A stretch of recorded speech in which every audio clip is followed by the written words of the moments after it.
নমস্কার, আমি কৃষ্টি মণ্ডল। স্বাধীনতার এই পুণ্যতিথিতে আজকে আমার নিবেদন কবি নির্মল সাহার লেখা কবিতা স্বাধীনতা দিবসে। স্বাধীন দেশে জন্ম মোদের, স্বাধীনভাবেই বাঁচব। ধর্ম বর্ণ জাতি ভুলে সম্প্রীতির বন্ধন গড়ব।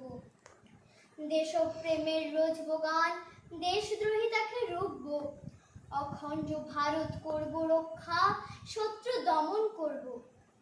ভারত মোদের মাতৃভূমি, সে চাই মহান পাওয়া।